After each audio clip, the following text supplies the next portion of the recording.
Buckbeard your fucking pay.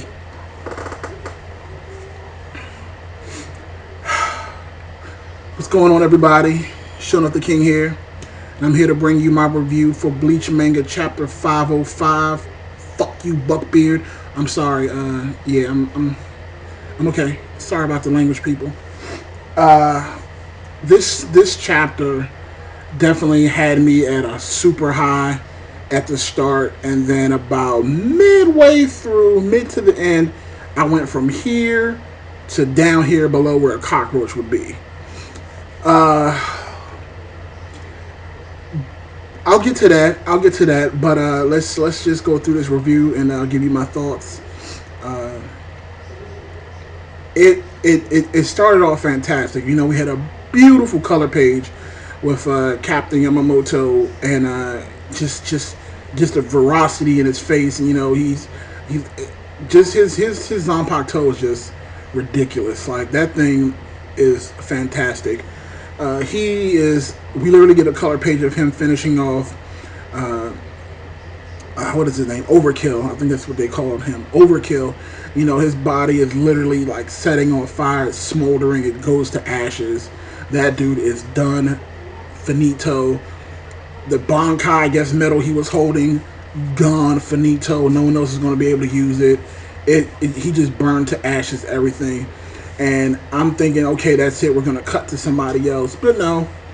Yamamoto proceeds to fly off like some sort of enraged beast heading out to the battlefield. Like, this dude is not playing. Like, I've never seen him like this before. And again, I guess that sentiment rang out with all the other captains, because I'm sitting there looking at him like, oh my god, this dude is even angrier than when he had to fight Aizen. Like, this dude is pissed.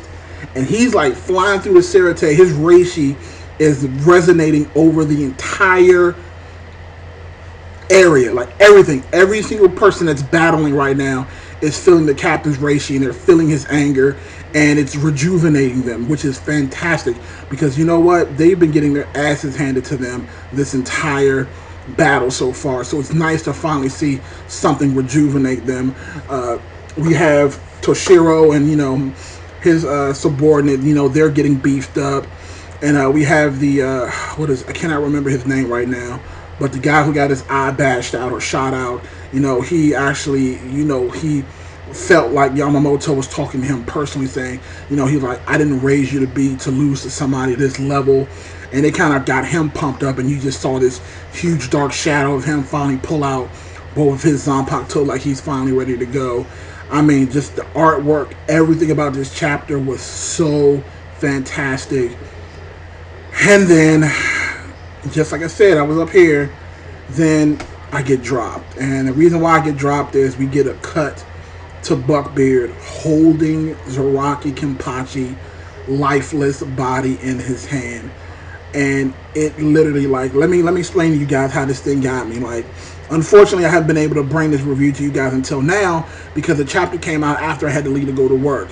So the second I got to work, I literally pulled up my work computer, found the manga, started reading it.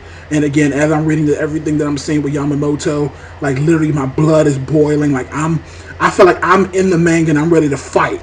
Then I click on the next page and I see Buckbeard holding holding Kenpachi, and my heart just sank. Like, it was unbelievable. I did not believe what my eyes were seeing.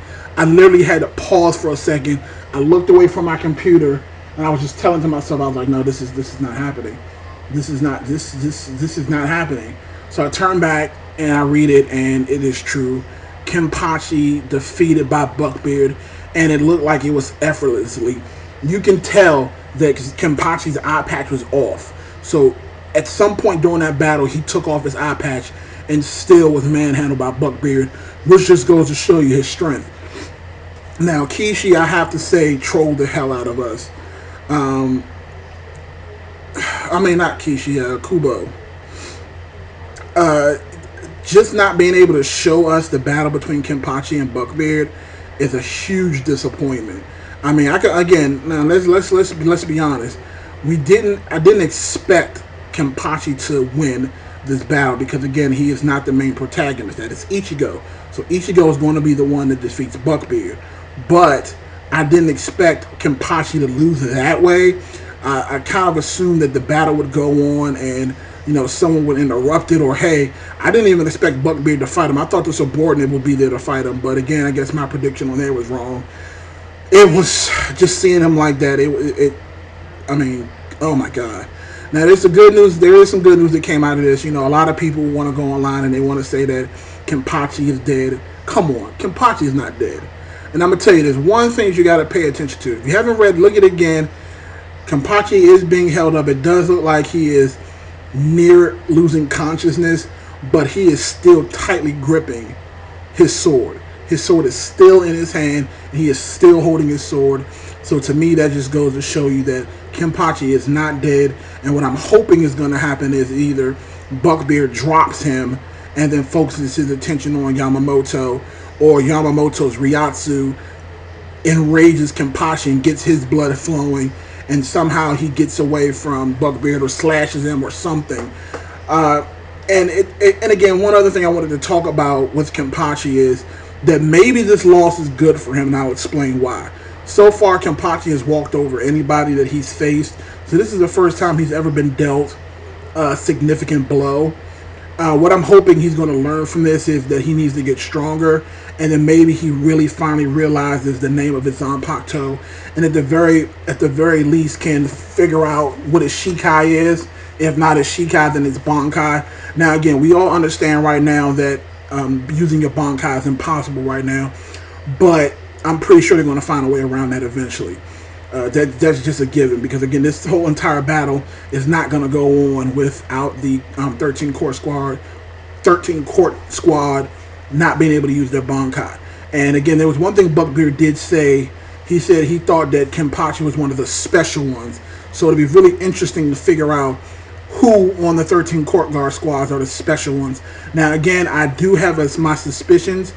I think it's all the ones that just recently joined, the ones that can use holification. They're the reason why we haven't seen them fight yet, because again, I'm pretty sure if they use their Bankai, they will not have them stolen, just like Ichigo. I think the reason that Ichigo's his Bankai cannot be taken is because of his hollow. So again, we'll get more information on that.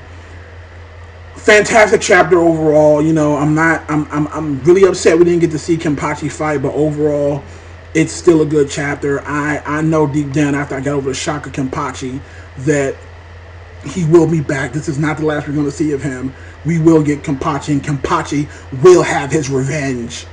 But again, I want to know what you guys think. You know, definitely comment in the section below. Thumbs up the video if you could. You don't have to, but it's always appreciated. And definitely subscribe to my Facebook fan page.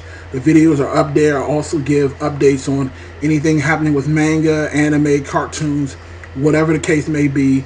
It's up there on that Facebook fan page. This is Showing Off the King. You guys have a fantastic evening.